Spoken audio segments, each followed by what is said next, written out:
In 1993, id Software unleashed a force that would shake the gaming world unlike anything before it. Doom was released, and with it, the birth of a new generation.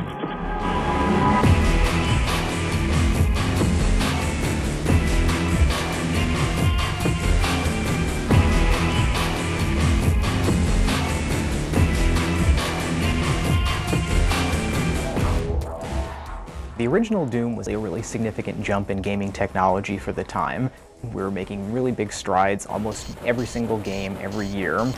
And Doom was a really significant kind of inflection point for things because all of a sudden the world was vivid enough that normal people could look at a computer game and understand what computer gamers were always excited about. With the new Doom game, we've been able to do what I think is one of the most important things for our game engines here, is we've unified the way all of our surfaces and lights interact. We're able to use the bump mapping technologies on the modern 3D cards to bring about detail into things that we can still run at a very rapid rate.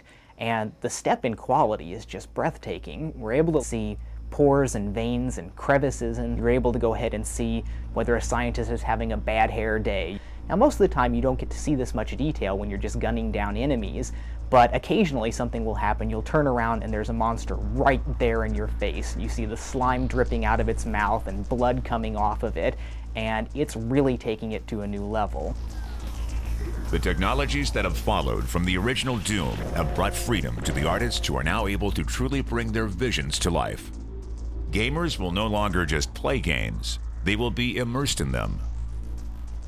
Every generation of technology that John Carmack has created has raised the bar for the industry and really set an example that other programmers have used to follow in creating their next generation of technology.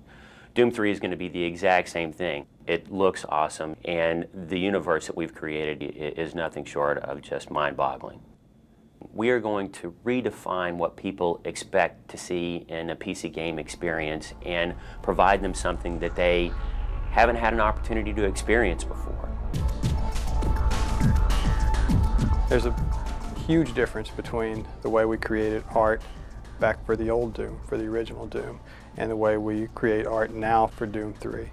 When you're trying to compare what you're used to seeing or what you saw in the old Doom compared to Doom 3, it's almost like a comic book coming to life.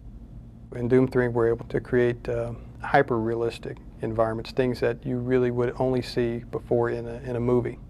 When a character passes through the light and the way the light works against the surface and casts a shadow across its own body and casts a shadow on the floor, the type of detail that we're able to achieve with each character begins to feel like you can reach out and actually touch it. It's pretty much the most frighteningly realistic experience that you have inside a game. In the original Doom, we had a lot of limitations when we were working with the maps. The player couldn't jump, we weren't able to have a room above another room. It was all very simple. The level making experience in Doom 3 is much more complicated than any other title that we've done in the past. As technology's improved, we've had fewer and fewer limitations. And now, with Doom 3, we have the ability to create anything that we want. As an animator from a film background, I was always taught to try to get inside the characters and kind of get a feel for what they're thinking. And with the new Doom, I felt that I've been able to be a lot more creative here because I get to basically come up with how the characters move and what the cinematics are and what the demons are doing, what the zombies are doing. So it's very cool. People probably won't understand the amount of detail that is in the world and what goes into creating those details.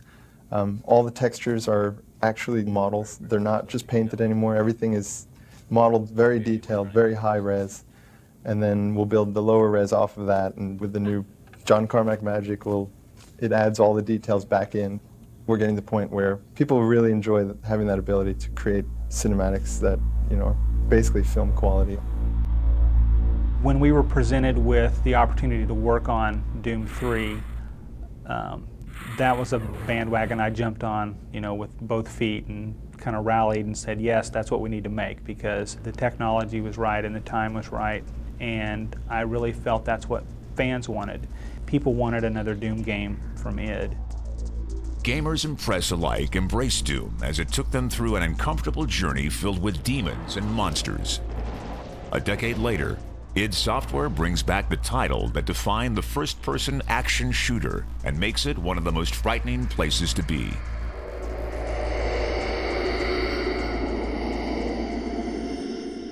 The first time I'd seen Doom and played Doom, it came at a very inopportune time where we were, I just finished the Downward Spiral album, and our keyboard player at the time walked in with the shareware of Doom.